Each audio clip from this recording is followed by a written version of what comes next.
Welcome, everybody. Today we're gonna talk about air travel, which has actually gotten a lot of attention over the last couple of years, and much of that attention is not particularly comforting to air travelers. But I think it's a part of where we are in terms of the whole matter of traveling.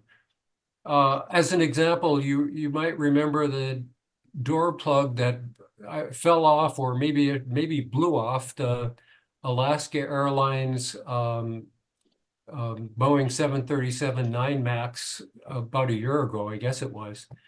That's just one example. And today, we're going to hear from Albert Moussa, who not only is he one of our crew, a regular member of our crew, but he is also the founder of Blaze Technology. Albert is a distinguished engineer and consultant. He's focused much of his activities on safety in the aircraft and chemical industries, and he's been recognized for his work with a number of prestigious awards. So not only am I happy to see Albert here as a member of our crew, but I'm happy to welcome someone with a very distinguished career. Albert, let me just turn the floor over to you. Welcome. So what I'd like to do is speak about accident in general, some general observations, and then I'm going to dig into a number of disasters, 3 specific disasters, to give you an illustration of what can happen, what I've done about it, what the FAA has done about it, and it's got some technical as well as real societal issues. All of that in this 1 hour of our presentation. So what you're looking at, that's the very first aircraft accident. Now that was Orville White. He was flying the plane, and he had a passenger from the Army who actually got killed in the accident. And what he was trying to do was to demonstrate to the Army that he could fly for 25 miles or so, 1 hour, and then land the plane with no damage to the plane and put it in a truck and drive it back. And obviously he failed on that. So that's kind of our first accident. Now, let's see, next slide. Clearly, the aircraft itself is a very precarious system.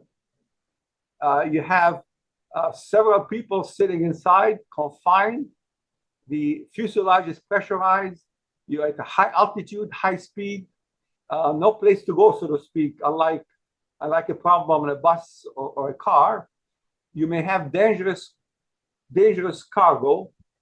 For example, there's been a malfunction of oxygen generator, because they provide the oxygen and the heat, anything around them could ignite, and that happened and brought the plane down in the Everglades.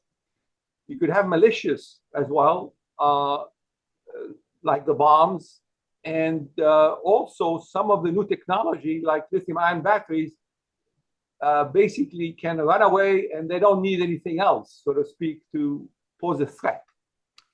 The high passenger density has pros and cons. The pros is you can smell and sense a problem right away and act on it.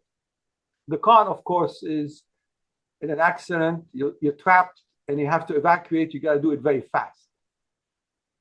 Despite all of that, there's so much technology on the plane, so the plane is running very safely, and I'll show you data on that. It is important to note that the airline industry is highly regulated, and that leads to very slow change.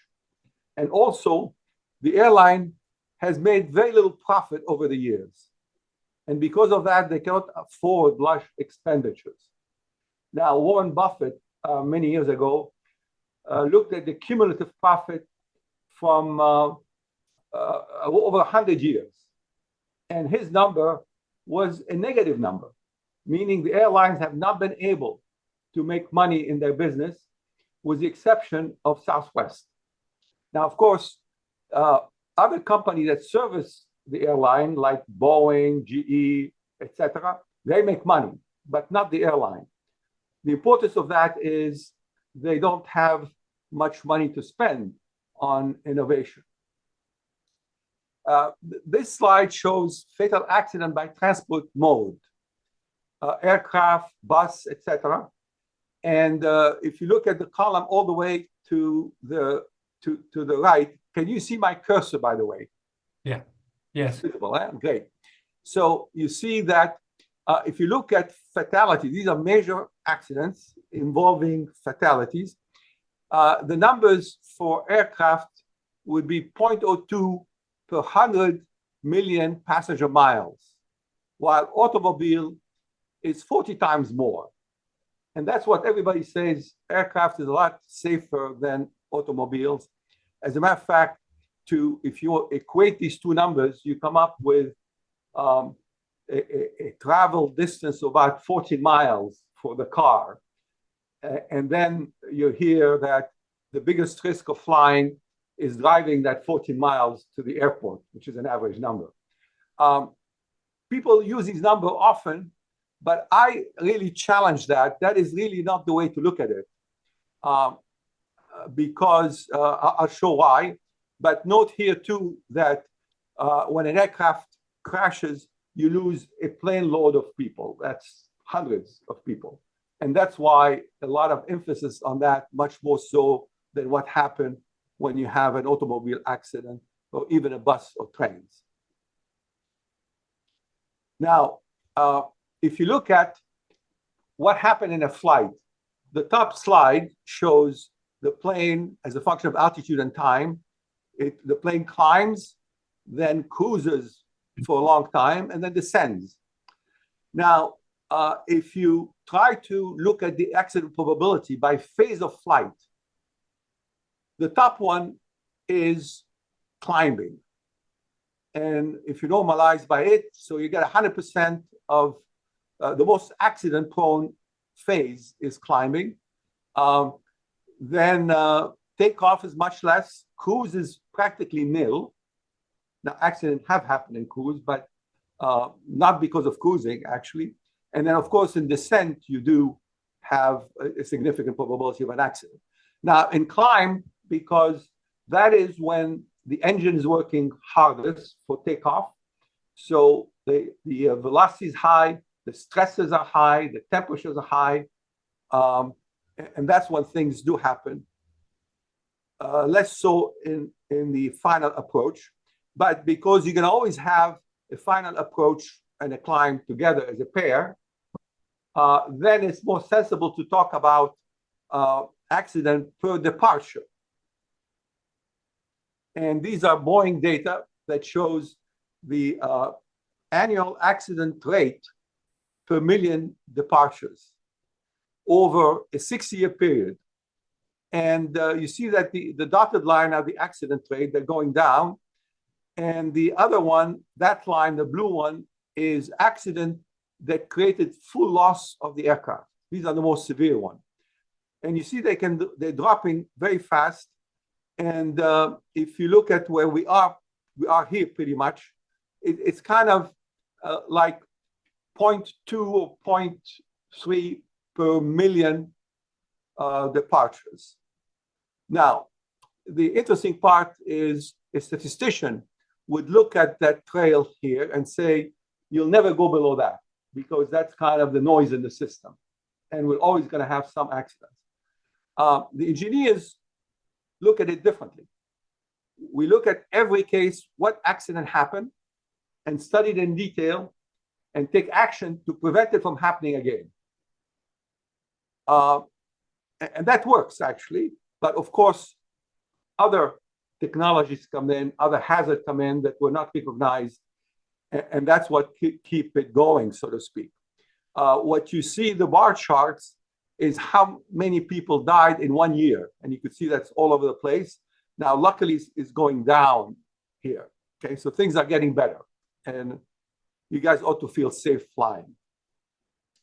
Now, let's talk about accidents. Fire accidents specifically. To have a major accident, you need at least the constituents of the fire, which is the heat, oxygen, and fuel. If you have no fuel, it ain't gonna burn. plenty of oxygen always, and heat becomes the issue that can ignite the fuel. And of course, the fuel is both the fuel that drives the plane, as well as a lot of the material on the plane that can combust. There are also dangerous cargo that may have two of these elements together, or even the three, which makes it very difficult to suppress. You don't want that cargo on the aircraft. Now, also, there are a cascade of events that could lead to a major accident. And that means a lot of contributory factors. And some of these factors have to occur together, or it's an either or. And people do these logic diagrams to predict the probability of an accident. Of course, each event, like some malfunction of a plane, of an engine, or a pump, or a human failure, have typically probability of 10 to the minus 3. They vary all over. But however, when you combine them, particularly when you have these OR gate that requires this event and that to happen at the same time, then your probability drops very low, 10 to the minus 6, 10 to the minus 9. And that's what you want in accidents. Accidents are the driving force for change.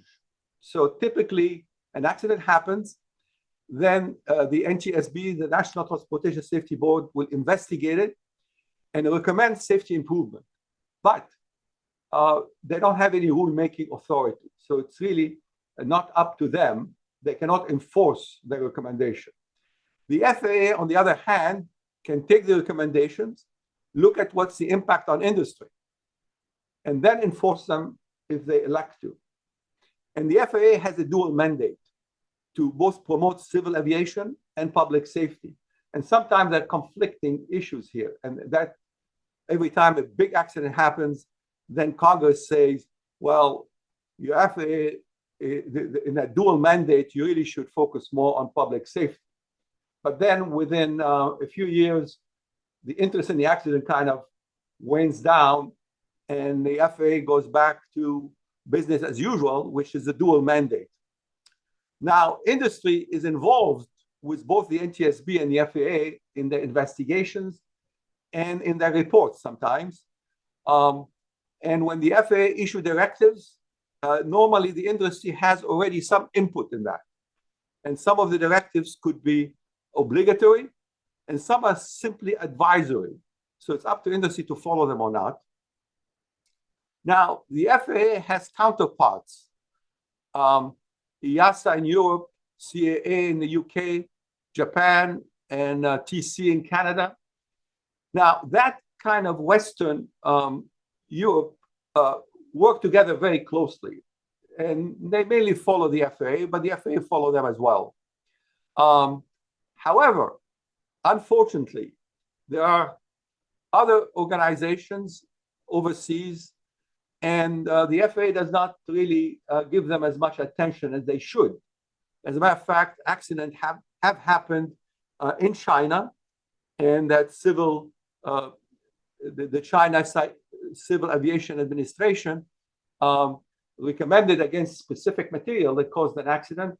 The FAA gave it no action till the same accident essentially happened in Canada. It was 200 people dying. Then there was all sort of excitement. And indeed, they came up with their own recommendations, which are identical to the Chinese, except they came much later, which is unfortunate. Now, there ought to be an alternate approach to safety improvement. And that's kind of what I push, which is to focus on prevention instead of reaction. And to put more emphasis on incidents. Incidents are these minor things that get reported, but there is no fatality, no major loss, but they are the precursor of the accident. And there's a lot more data on the incidents than on the accidents. So if you go back to that logic tree I showed, then the numbers start to make more sense, because it's very tough to have data on a major accident, but you can have it on the different constituent of the accident. But to do that, you need a better understanding of the progression of the accident.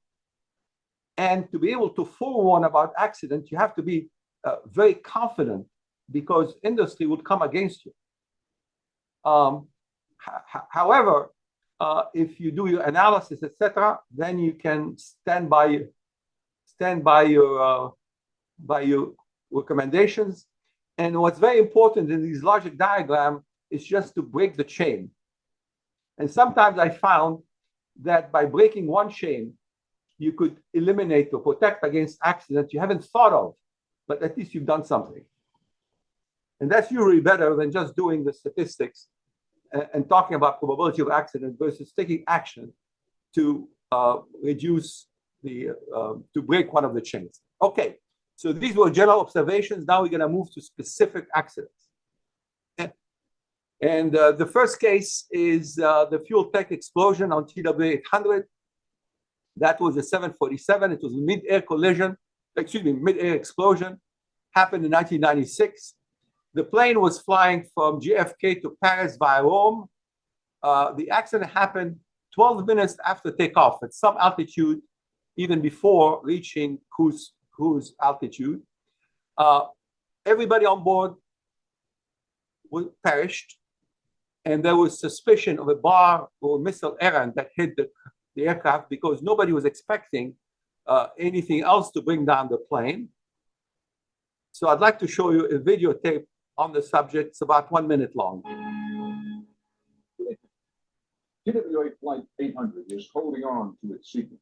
5 months and 2 days after that horrific crash that took 230 lives, the most basic question is still unanswered. Why? This much we know. The Saturn fuel tank exploded. But what supplied the spark? Was it a bomb, a missile, or a catastrophic accident? So tonight, our focus, TWA Flight 800, fact and fiction. We begin with a hard look at the new leading theory, mechanical failure. You're about to meet one scientist who warned about the risks of fuel tank explosions 6 months before this terrible crash.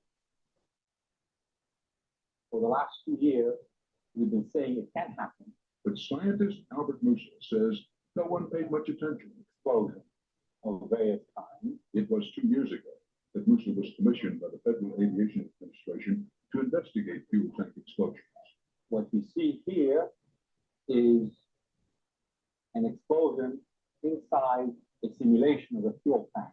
An empty tank, basically, except for the vapors. His discovery? The risk of an explosion in a nearly empty tank is far greater than previously thought. Now, what was the reaction after you said this, after you made your report? What happened? Well, some people thought it's not going to happen. It's not correct. CBS News consultant Frank McGuire. Mr. Moussa's theories are very interesting, but if we have 1 million departures a year and nobody's blowing up, it's perfectly justifiable to say, what's the problem? I heard a question like, it won't happen, it won't ignite. Now, this happens to be a crash fire. But Moussa, who has spent his professional life trying to contain explosions, Fires involving aircraft materials. for the FAA, the Air Force, and the Navy, was convinced it could happen. People told me after TWA, well, you're right, things can explode in the air. Someone in the government said to you, well, you may be right, or you're all right. Basically. Okay, so let's talk about some technical details that would kind of shed light as to why this other consultant would say it cannot happen, and then it did happen. So the center wing tank was almost empty. And in the aircraft design, there is the air conditioning pack running below the tank, rejecting heat into the tank. So the fuel got pretty hot. And in part because the plane was sitting on the tarmac for 2.5 hours before it took off. And it was pretty hot outside. That's why the AC was on. Now, a little technical detail is a definition of the flash point of a fuel. That is the lowest temperature where fuel can be ignited by a spark. Now, generally, the fuel temperature is below the flash point. And that's why ignition doesn't happen readily. But there's kind of a missing point in the argument, which is it ignored the fact that the flash point depends on altitude. And the funny part about that is most of the people that were working on fuel safety are chemical engineers, and they don't think about altitude. And in fact, when you're looking for a flash point for fuel, you go to a handbook, find a number, and it gives you a single number. And the number is roughly 120 degrees for jet fuels. So as long as you're below that, you feel it's not going to happen. It won't ignite. But now let's look at the effect of altitude. This little schematic shows pressure and at 3 altitudes. And the blue part is the vapor pressure of the fuel. And the burgundy one is basically the air in the tank that raises the pressure to atmospheric, which is 14.7. At that temperature, which is below the flash point, you have very little vapor. So it won't indeed ignite.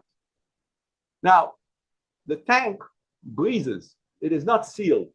It cannot be sealed because as you go up and down in altitude, the outside pressure can implode or explode your tank. So there is exchange between the tank gases and the outside as you fly. So if you go up in altitude where the pressure is much lower, vapors and air rush out of the tank. However, because the fuel is still at the same temperature, it maintains its vapor pressure. So you see that amount of vapors is still the same, but the amount of air is much less. You go further in altitude, then you lose more air, so to speak. Now you can see that the proportions of fuel to vapor to air is increasing, and it becomes flammable. And that was the point that was missed. Now we developed a model called Blaze tank, and it worked for commercial and aviation and civil aviation. And basically, it does the thermodynamics of what happens inside the tank to calculate the composition inside, how much air, how much fuel, as a function of a flight profile. And then that answer the question is, under what condition is the ullage? And the ullage is that space in the tank above the liquid. Under what condition is the ullage flammable? We can calculate that for the entire flight profile. And if it ignites, how fast will it burn? So we had a combustion model that tracks how fast the flame can spread in the tank. And as the flame is spreading, it's pushing the gases ahead of it, which compresses the tank, which actually makes the flame, makes the gases hotter ahead of the flame, and the flame speeds up. And that speeding up raises the pressure. And then we calculate what is the pressure inside the tank. So we had that all ready to go, and you can apply it to any aircraft and tells you when it's going to ignite or not, and whether you produce enough pressure to destroy the tank.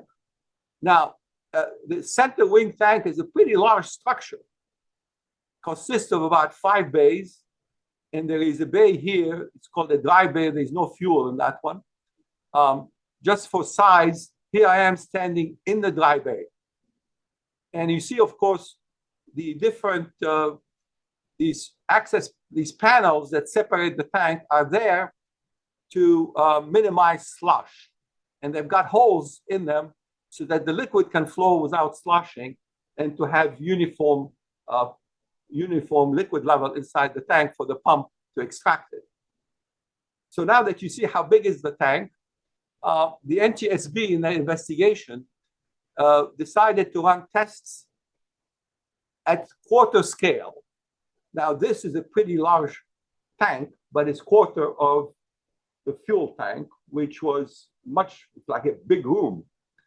It's very hard to get a scale on that, but if you look here, this is a compressor on wheels to provide shop air, basically. So I give you a sense of the size of this.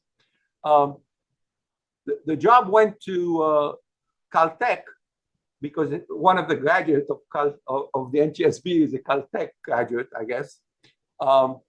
And they hired a company in New Mexico to run the tests. These are outdoor tests. And basically, they put in fuel air at the kind of temperature you expect in flight, which was measured by tests by the FAA and Boeing, and then they ignite it and see what the pressure that comes up in that. So here are the results, pressure versus time. So you can see that the pressure rises very quickly, and then most of the vapor inside the tank are consumed, and then the pressure cools down. And here we're showing two cases for different values of phi. Phi is kind of describe the fuel-air ratio, and the closer to one, the closer you are to ideal conditions. And one will, if we had one, then things would have happened even faster. But it's happening in a fraction of a second. The cool down, of course, is slower. And you see that when phi is a smaller value, 0.67 instead of 0.8, then things happen slower and then cool down again. Now, our model are these solid curves, and they predict the data pretty well. So that kind of validates our model. Now, also, very importantly, is to look at the pressure that is predicted. 60 psi. And here, 40, 50. These are higher than the weakest tank in the fuel tank, which were by Boeing data, were 20 to 25 psi. That's all they can hold. So that kind of was the proof of the pudding that that the tank did explode, and you can see things happen very quickly. So there's no time to react in this situation. Now, if you look at the debris field of the accidents, there were essentially three fields. One that was very wide, and that came from the center part of the plane. And the fact that it's wide is indicative of the fact that the explosion happened in flight, and that's why things spread. And you got a wide debris field. Now, after that, the plane basically broke into two pieces. The front of the plane continued to fly and then crashed in a smaller field. And the larger, which is much heavier than the front, had more inertia. So it continued even further and then eventually crashed, and you have the debris field. And of course, the FAA went and collected all this to support the fact that it was a fuel tank explosion, and put to bed the argument about a bomb being on board or an errant missile. Incidentally, because of these concerns, initially the FBI was in charge of the investigation. When they were sure that did not happen, then they moved it on. They moved out and turned it over to the NTSB. Now, so the main conclusion is an explosion inside the center wing tank. The ignition source was not identified, and they studied everything they could retrieve from the ocean. It happened in the Atlantic, so it was not a simple retriever. And actually, there was still one pump they could not get. The contributing factor was the air conditioning injecting heat into the fuel tank. Some engineer must have thought in the design phase, I need a heat sink. And the fuel tank is a good sink. And indeed, it's a good sink when it's full. However, when it's empty, not so. And the fact that the flash point varies with altitude was not recognized. And that's the major point in this accident. Now, right after it happened, and the FAA sets up what's called an Aviation Rulemaking Advisory Committee, an ARAC, which has industry, government, and it reviews what happened and what should be done. It's kind of advisory to the FAA. And this is a kind of a very busy slide, but that was the output of the ARAC committee. And it shows cost in billions of dollars of various action you could do to reduce the risk. And the risk is expressed as percent flammability exposure for the fleet. And every little patch is some action. For example, right here is if the fuel has a flash point of 120, then the risk is 15%. And that's judged to be too high now because accidents have been happening. So they'd like to reduce the risk below 7%, which is the exposure typically in the wing tanks. And since no wing tanks have ever blown up, they figure this is acceptable. You know, these are very difficult decisions to come up with these charts.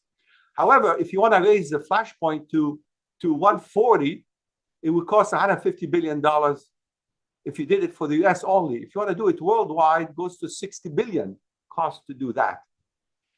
Onboard inerting will cost $35 billion. So these are big numbers.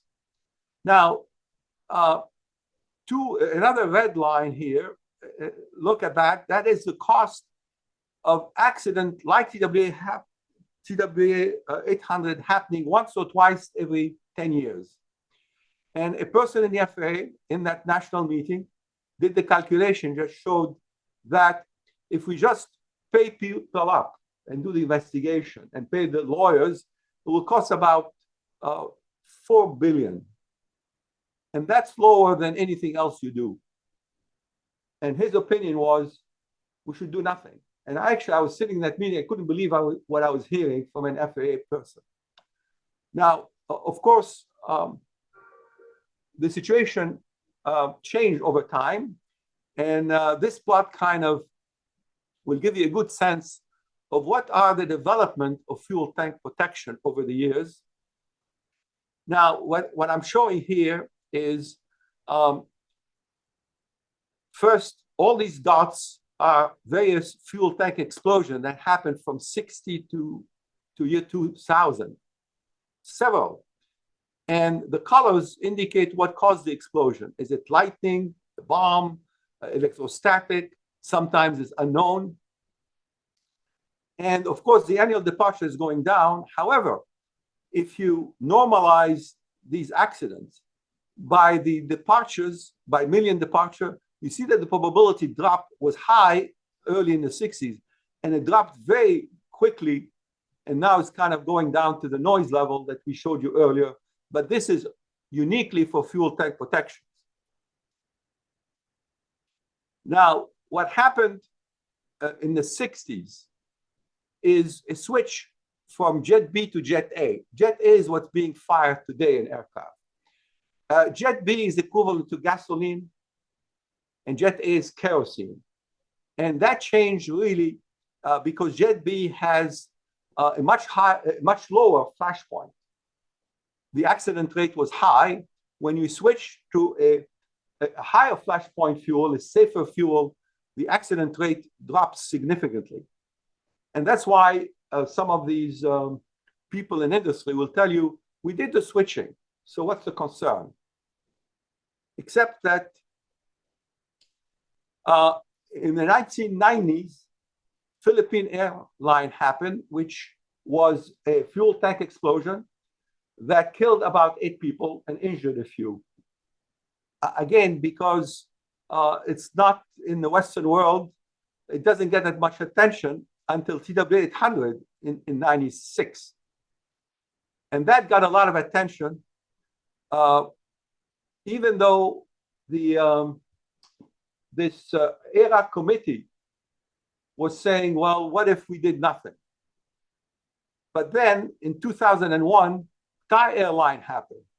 And that raised really some eyebrows, and people now said, wow, fuel tank explosion have been happening. We want to do something about it. Now, Thai, again, the airplane was on the ground with 737, and it killed 1 person and injured a few that were basically the maintenance people inside the plane. Now, actually, before Thai, the ERA committee was recommending that SFAR 88, that's a special Federal Aviation Rule Committee that really focused on controlling the ignition sources, which meant you better inspect all the sources that could produce ignition and do something about them, replace pumps, etc. But after Thai Airline, and it was thought that that would be sufficient. When Thai Airline happened, then the concept of inerting came up. We got to inert the fuel tank so we don't have these explosions again. And Boeing decided on their own to inert. Of course, the FAA was quoting and showed that if you inert, the problem is effectively eliminated. Now, if you see what happened over 40 years, first there was work on the fuel, make the fuel safer. Then there was a lot of work on the ignition source. And finally, they decided to work on the oxygen, reduce the oxygen content in the fuel tank by inerting it with nitrogen. And the reduction is from 21% to 12%. But that amount was judged sufficient to improve safety. So it kind of gives you an idea of how the industry as a whole reacted towards the aircraft fuel tank and what protection they did. Clearly, the ignition sources were not enough, but for a while they were thought to be sufficient, and then you could afford them cost-wise. All right, so much for fuel tank explosions. I'm going to move to another case, Swiss A111. That's an MD-11 that basically crashed in the Peggy's Cove in Nova Scotia, in Canada, and it was an electric flyer. And you might remember the MD-11. It's a three-engine plane. Now, the flight path is shown here, and it took off from JFK, and then the pilot sensed odor, and he kind of ran through his checklist, shut off things, shut off the circuit breaker, and then the orders kept coming. Then decided we gotta land, and they told him initially to go to Boston, and then decided to go to Halifax, which is further out, and then he had to go around to dump fuel, which makes the plane less vulnerable when you land, with less weight and less fuel around. And unfortunately, this was happening at night. Enough smoke went in the cabin, so he couldn't see where he was, and crashed and killed 200-some people. Now, note that from the first sensing of an odor to the crash was basically 20 minutes. Things happened pretty fast, but 20 minutes is long. You could do things. Now, when the plane crashed in the water with an in-flight fire, everything got chilled. So you could collect the stuff, and then the Transportation Safety Board of Canada, which is the equivalent of NTSB, went in and recouped big recovery of the wreckage, and they were able to decide where did the accident happen. Essentially, most of the plane was not affected by the fire, and here is where there was an intensity of a fire, and of course the smoke ended up in the cockpit. So here's the area, basically above the laboratory, and that area, basically that added an in-flight entertainment center that was not part of the aircraft initially, but was added because by that time you could watch movies on every screen as opposed to the one or two big screens in the plane. Now, unfortunately, when that was added, it was not viewed as a critical system, so it was not integrated with the electrical system. And when the pilot started to shut off circuit breakers, it did not shut off that particular system. And it's believed that was a contributory to the fire. Now, it may not have started the fire, that we don't know.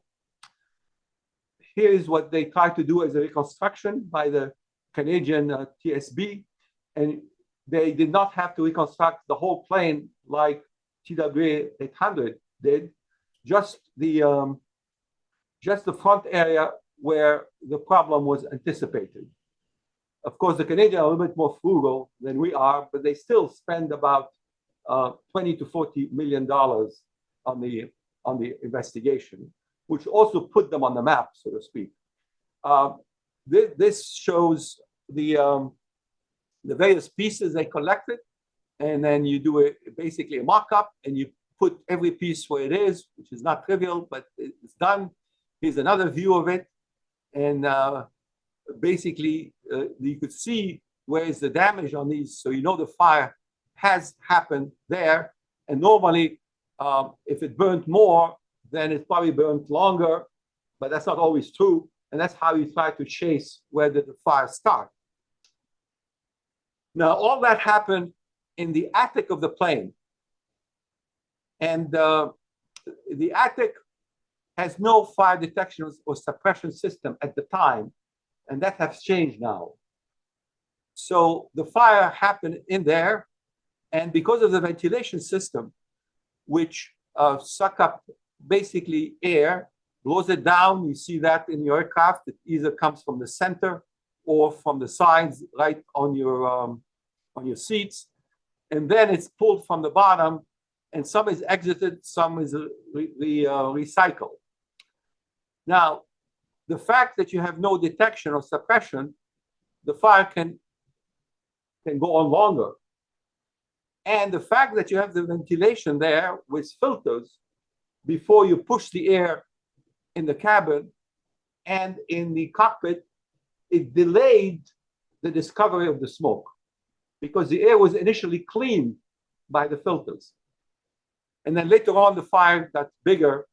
And then, of course, it overcame the filter. And that's what prevented the cockpit crew from reacting. Now, the TSB suspected it was an electric fire because that's the only source of ignition in that area. And they went around and collected all the various wire they could find. Now, the aircraft have hundreds of miles of wires. And they got what they could. They placed them, identified where you could see arcs, labeled each one to try to determine, well, which one happened first. And then if you look at the arcs, here are some examples of arcs. Now, sometimes you see very clear arcs. Sometimes you see that the wires have melted, but not quite in an arc form. And of course, you have always the question of what happened first. Did the arc cause the fire, or did the fire burn the insulation around the cables, and that then produced arcs? And that's always a tough one in any investigation. They knew it was an arc. There was plenty of arcs to do it. Then the next is what ignited. And then you see the cables. This is a typical configuration in aircraft. You have insulation close to the cable, and there is this metallized mylar, which is a moisture barrier. That's very important.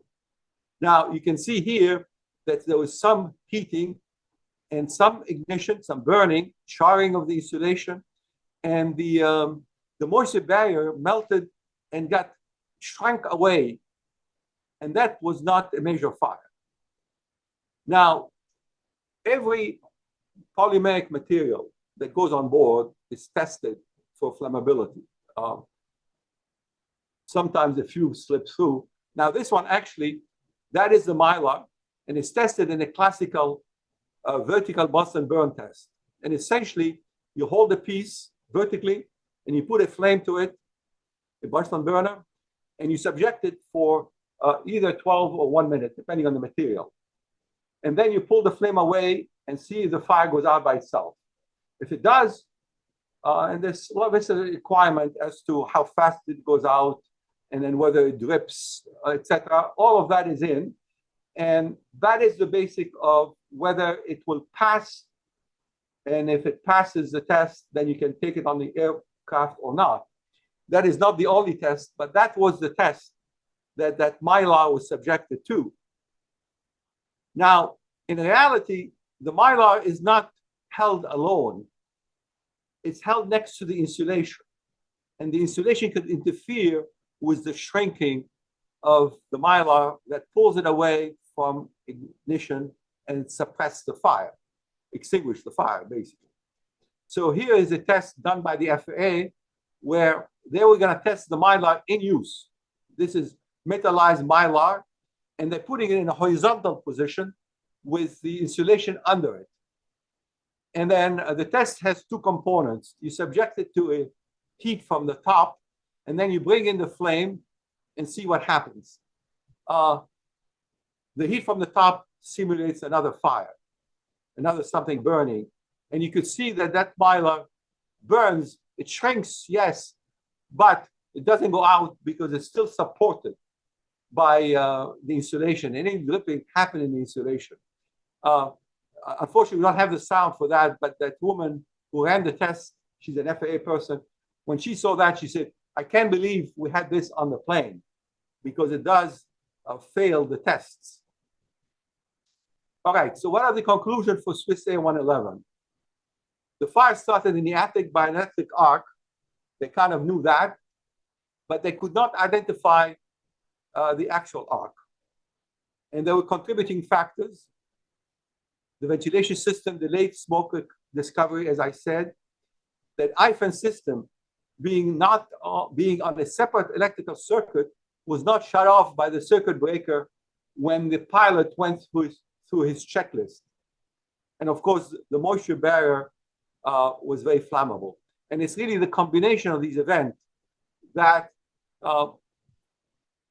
made the electrical fire be so severe and crash the plane.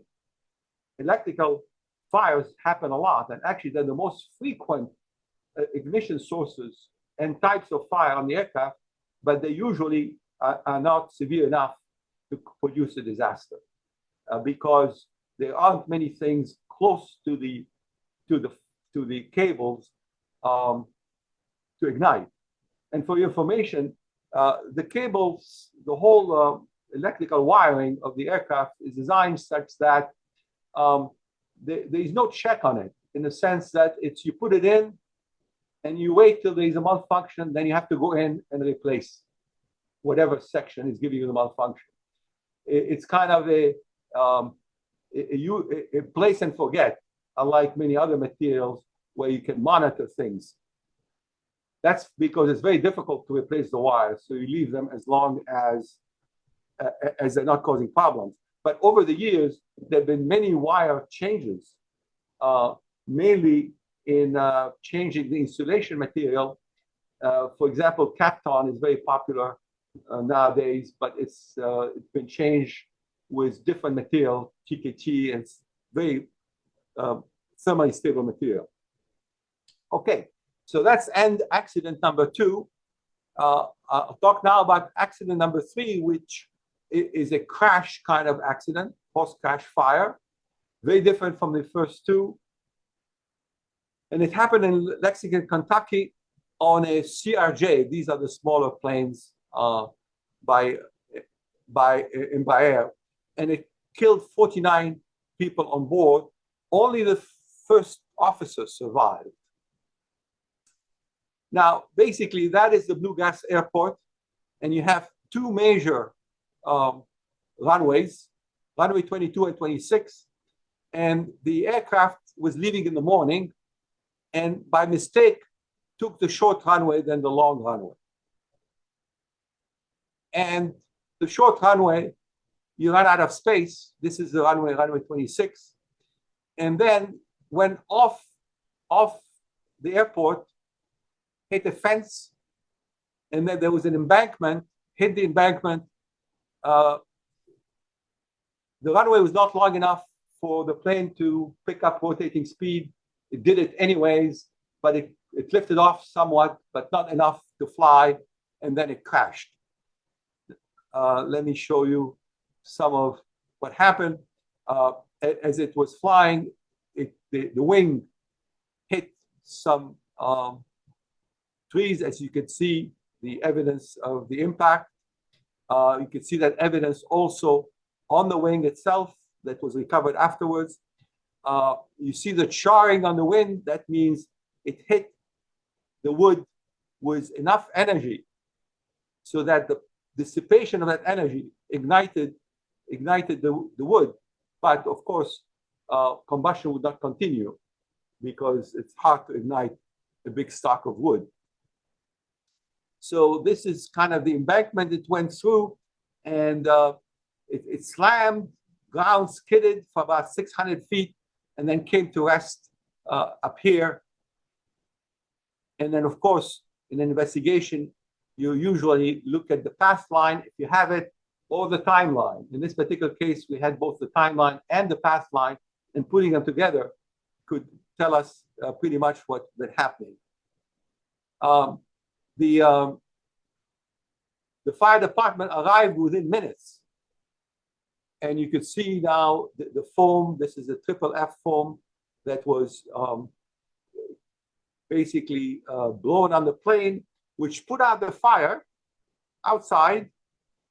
But I don't know if you can see the couple of trees inside that got embedded in the plane. Now you visualize, you have the engines in the back and the fuel lines running from the fuel tanks, the center wing tank, and the wings to the engine. And with this sort of damage, that fuel line has been damaged. And I believe there was a fire internal in addition to the external fire. Now, the external fire was suppressed by the foam, but then if you look at the damage was very significant, except in the cockpit. Look at what's left of the plane, basically. It seems like it continued to burn from the inside because that foam is not very good to penetrate the inside. And then there was very little left, except for the cockpit. Here's another picture. The plane didn't just land easily. It did actually rotate, which can happen in a situation like that. You see the fire department was able to pull the first officer who was sitting up here, pull him out. And then he went to the hospital. He actually was hurt pretty bad, but he survived. The pilot did not survive the impact. You look at the seat belts, and most of them were closed, meaning things happened so fast, there was no time to try to escape, and in part because of the fire inside the plane, and of course the impact crash. And then one part of what the NTSB does, it labels who was sitting where, and did they die from impact or from inhalation of the smoke, meaning they burnt to death. And they can tell that by looking at the blood. And the blood, after the fact, of course, if the blood has dissolved aldehyde or CO, etc., then you know the person was breathing. If not, then you know that he died from impact before the fire, even though they were both burned. And you don't want to see burned bodies. That's a horrible picture. Anyways, conclusion, the cause of the accidents was pilot error. And the contributing factor were chit-chat between the pilot and the first officer, which distracted them and made them miss the right runway. There was poor marking at the airport because of construction, not enough to really disorient people, but it probably contributed. The air traffic controller, there was only one in the tower, while the FAA requires two. And the claim is if you had two, then they would have been less distracted as well by the office work that they do. And they could have seen that the plane is going on the wrong runway and told them, don't speed up, don't rotate, stop. Overworking of the pilot was another factor that contributed to the accident. Okay, now I want to show you when there is an accident, regulation take a long time to happen. This is year of the accident, and then years until regulation is passed. So for example, CW800 happened in '96. It took about 5 years to start issuing things. And then of course they had to issue the inerting much later, 9 years late.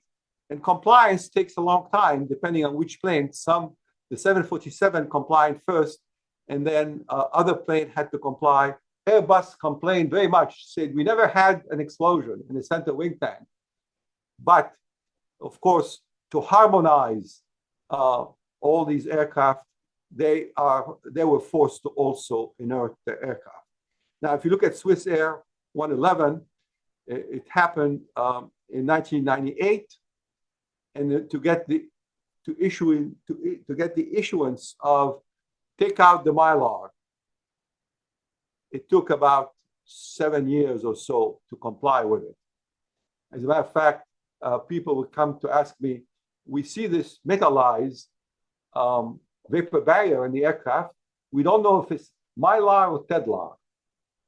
And Tedlar is less flammable than Mylar. And they were asking me if we could find a method of telling them without doing it in vivo on the plane. However, they weren't willing to pay for the effort to do that, so we didn't do it. All right, so much for these accidents. I'd like to tell you about a few safety tips when flying.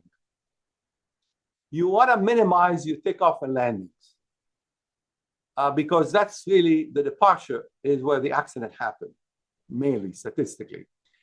So you want to fly as much as possible point to point and combine trips. If you're going to, let's say, DC, then Florida, combine the two trips. And by so doing, you reduce the number of legs by 1, from 4 to 3. And that's the plus. And avoid the people who would give you extra stops at a lower cost, because it's not worth it, really. The savings is not worth it. The choice of seat come in. Now, the FAA did a big study on does the seat matter in terms of evacuation. If you're sitting close to a doorway or not, aisle versus not, etc. They did a very detailed study looking at hundreds of accidents, and their conclusion was choice of seat does not matter. And I'm not sure, I haven't looked at that data in detail, but I suspect there is some politics in that because you don't want people to be rushing, selecting specific seat, and that's not good for the airlines. Now, when I look at accidents, particularly when you crash, and that's when you need to evacuate, typically the tail section is the weakest part of the plane, and it often breaks. And if you have a break like that, that's very good because the fire gases get vented out, and then you can walk out. You can walk out when it's open, jump out. You might break a leg, but it's still better than being trapped. Being next to a doorway is better than not, but not always good because sometimes the fire will be there and then you cannot go out. So there is some value in sitting in the back. I tend to select the back. They're also the cheaper seats, but from a safety point of view, I think you're ahead of the game a little bit. The next point is COVID. During COVID, the question I had was, where do you sit? Now, if you look at the ventilation in the plane, it's coming from the top and pulled from the bottom. Now, where you are, you're fully ventilated. So if there is someone in the plane that is sick, you'd be exposed. What I do is I sit by the edge, and then I put my sweater or the computer bag against the grill, and that shuts off the ventilation locally. So instead of going like so by me, it's going out of the plane or into the plane of the paper. So it's going actually. I had my pointer on the wrong screen, so I'm going to repeat here. Ventilation is coming from the top. If you select this seat and you shut off the grill close to you by obstructing it, then instead of the flow going towards you, it could go forward, back, which is better than, so you get a little bit of protection, something to think about. The other thing is the PEDs, the personal electronic devices. If they ignite, they're very tough to put out. And the recommendation is get the attendant to handle it. You don't want to handle it. You call them right away and let it be. And the most common way of these things igniting is you're using your phone, and then you fall asleep and it slips in the crack between the seat and the back. And that's all right so far, but then if you start to change the position of the back, you can crush it, and that can ignite it. Lastly, the O2 mask, if there is a depressurization and they drop these masks overhead, they tell you in the video, put them on and put it on yourself before the children. They don't tell you to pull it hard. You got to pull it hard, otherwise you get no oxygen, because you have to activate that the chemicals that produce the oxygen. Lastly, you want to evacuate fast, as fast as you can, without your carry-ons, because the system is designed such that you have 90 seconds before you could have major involvement of the fire inside the cabin, which is called flashover. Once that happens, people are trapped.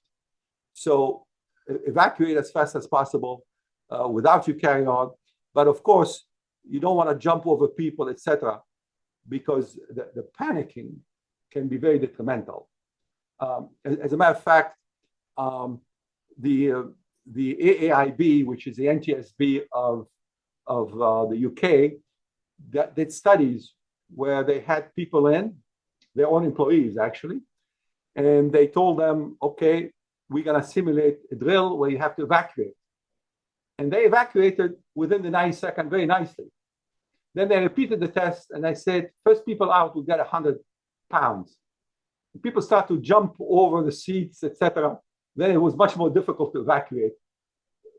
Happens really, they had jamming. So not good to do that.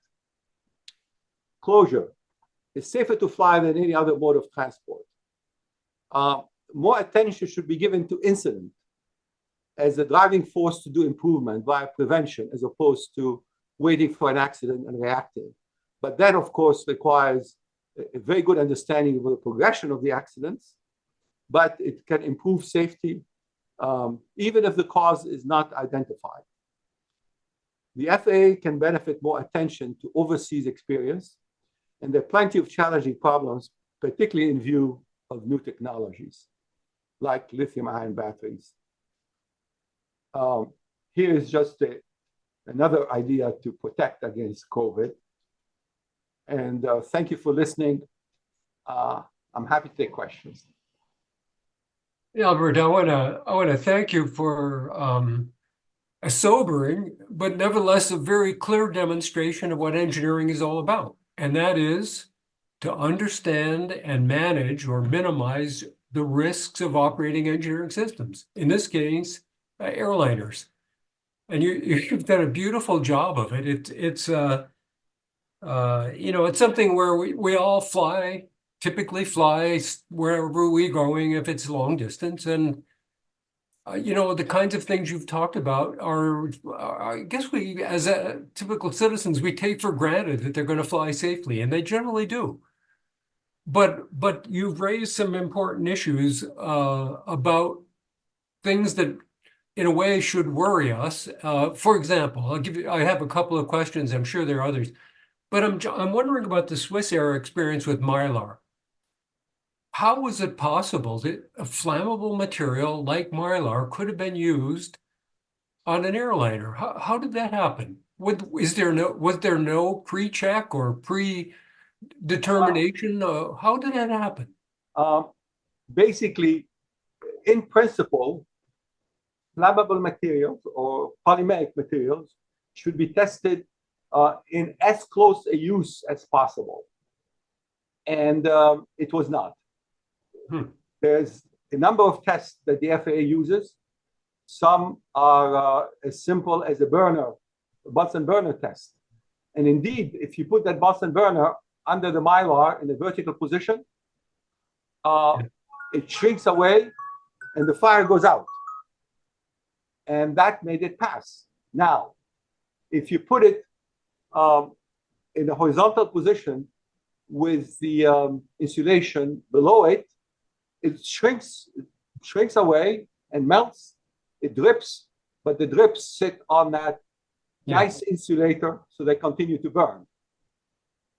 So it basically, the problem was not testing the Mylar in as-use conditions. Yeah. It slipped. And actually, in that accident, other things have slipped, such as, for example, in the when you have duct, you use caps, and some of the caps were plastic as opposed to metal. And these caps were never tested.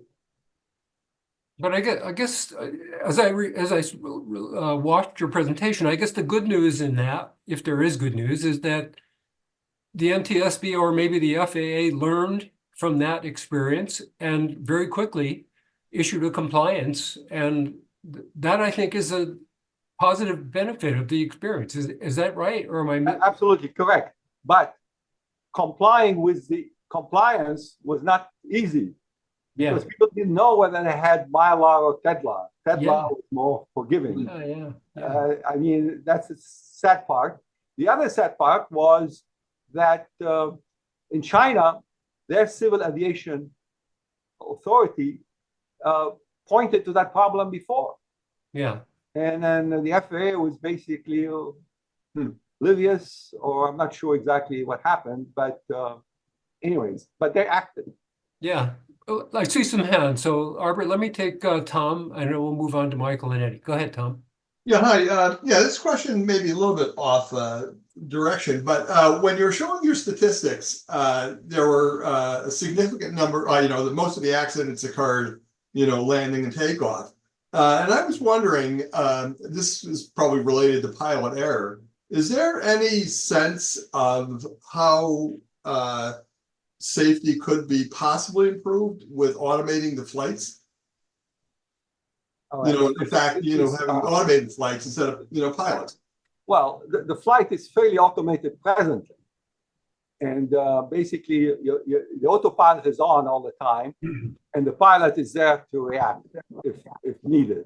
And some pilots like to land, so they don't leave it to the autopilot. But let's go closer to your question. Human errors always happen. And if you talk to the head of TSB in Canada, and she's a psychologist, she told me this was like 10 years ago. So technology is not important. It's all human error. And that's really what we need to fix. Coming from a psychologist, I can understand. I still believe that technology is very important.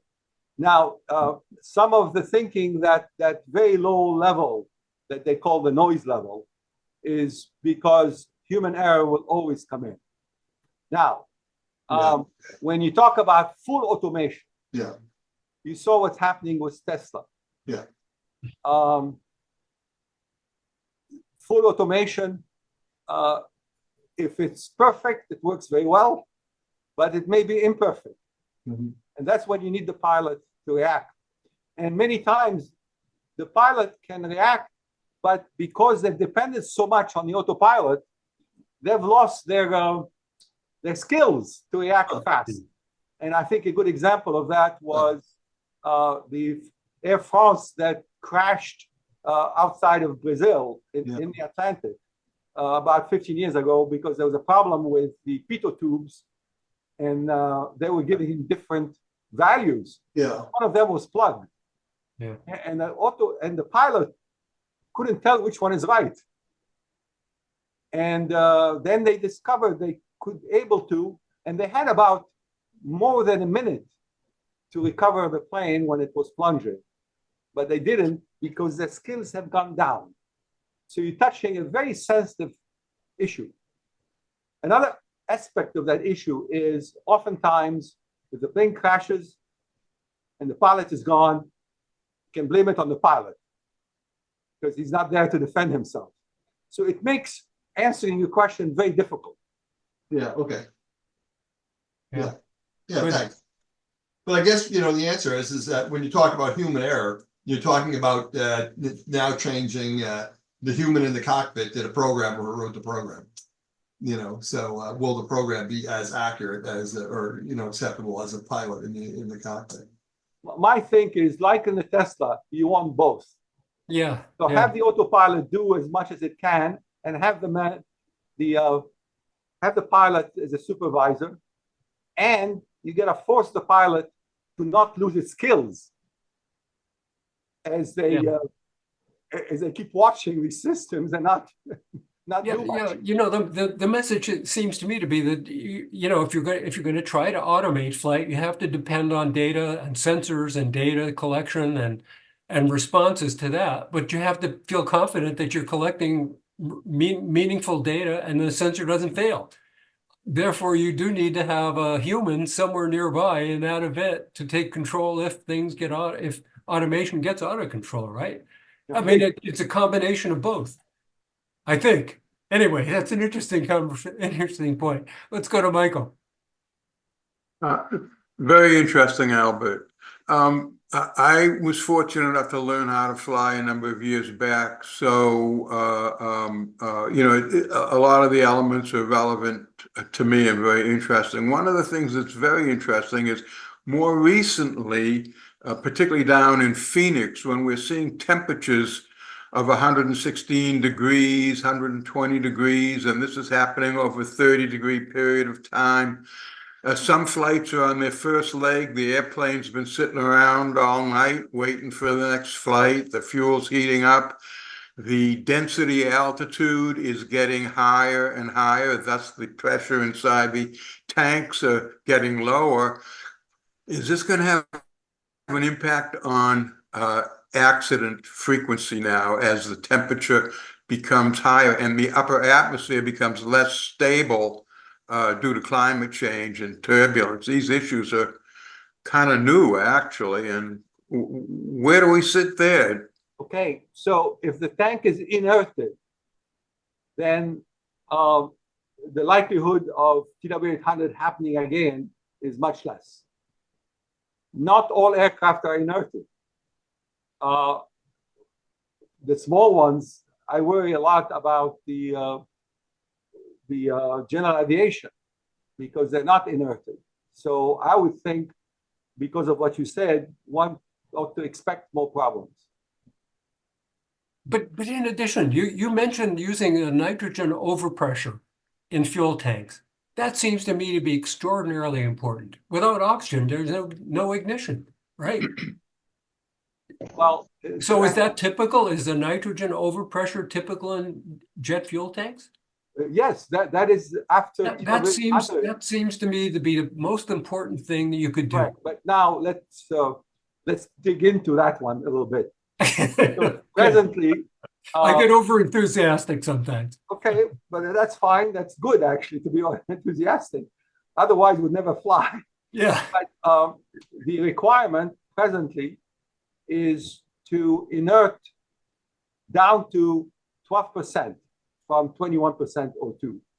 Okay. Now the military goes down to 9%. Good. Which makes sense for the military because the threat is more significant. Yeah. If you hit the tank with an incendiary that goes through the fuel, that could vaporize so much fuel to raise. Okay. Yeah. So they want 9%. Yeah.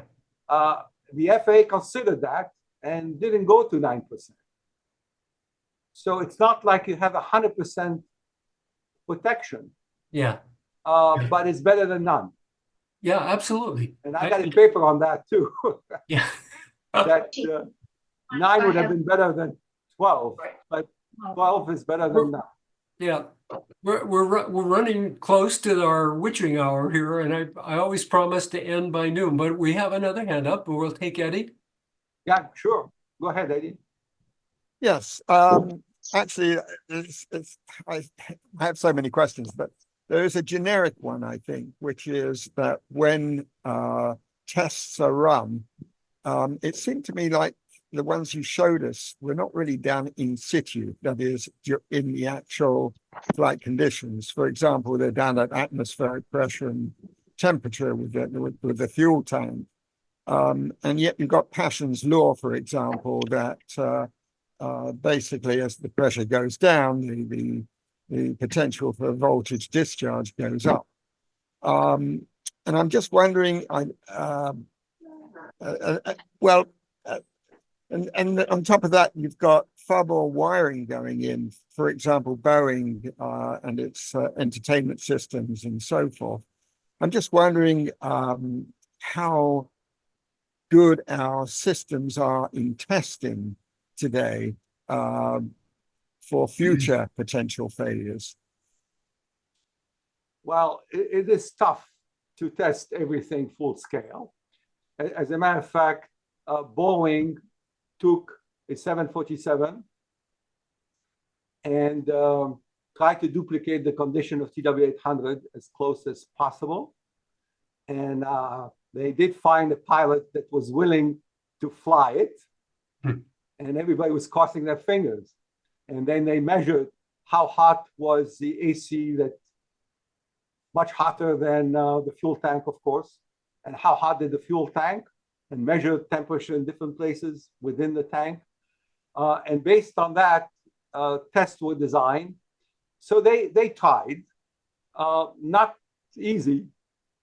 And had that test blown up, you know, Boeing would have gone out of business, basically. Yeah. That they don't know what they're doing. It didn't blow up, and there was no protection, frankly. It was just the expectation that there'll be no ignition source. So indeed, they demonstrated that the fuel in some portion of the tank were flammable, but there was no ignition source. It's a combination of these that make the accident probability very low. I guess my question, though, is in the future, can we anticipate better the kinds of failure modes? I mean, when you do an FMEA, for example, which is a standard practice in engineering and industry, is that kind of thing done by the FAA to try and really root out potential future problems as technology advances? Unfortunately, the driving force for change are accidents. Yeah. Okay. And there's a lot of activity on TWA on the lithium-ion batteries, because once they start to go, you can't stop it. So what they've done is they said you cannot use them in what's called a combi plane. Combi meaning it's part passenger, part transport. So they excluded any lithium-ion battery from that. You can transport them in a transport plane so that if there is a fire, then the plane goes. Okay. And all what you have is two basically crew members, unfortunately, but that's the thinking. And also, they try to limit what you can bring on board. You cannot bring on board a brick. The brick is when you have basically multiple lithium-ion cells to recharge your phone. Can't do that on board, but people bring them. I remember a time when the scooters were a big issue because fires, you know, these were lithium-ion battery-driven scooters, and I was flying on JetBlue. That was 10, 12 years ago. She asked me, do you have any scooter on? I said, no, I shipped them via Delta. And then she cracked up laughing the whole. But it took several fires in the to happen with scooters for that woman at the attendant when I was checking in to ask me. Now they don't ask anymore. You know, it takes a fire to get everybody excited, and then people forget. Memory is very short, unfortunately. So the answer is no. As I can tell. You Well, don't Albert, actually try to project future. Yeah. Albert, I think we should bring this session to a close, but I want to give you my loud applause as a member of the flying public, and I think that applies to everybody who's watching. Thank for you. all the work that you've done over the years. It's really outstanding stuff. So thank you, Albert. And this is really a great presentation. Thanks. Thank you. Folks, Welcome. Thank you, Albert. I tried to make it clear, and I hope it was. it's absolutely. Thank you Very good. very, very much. Okay. Have a good day. Bye-bye, everybody. Yeah, we'll Bye-bye, meet again everybody. we'll meet again in 2 weeks, and we'll have a wrap-up session on all of the things we've talked about this year that bear particularly on electric generation and environmental issues. So that's on the 28th. See you in a couple of weeks. Take care, everybody.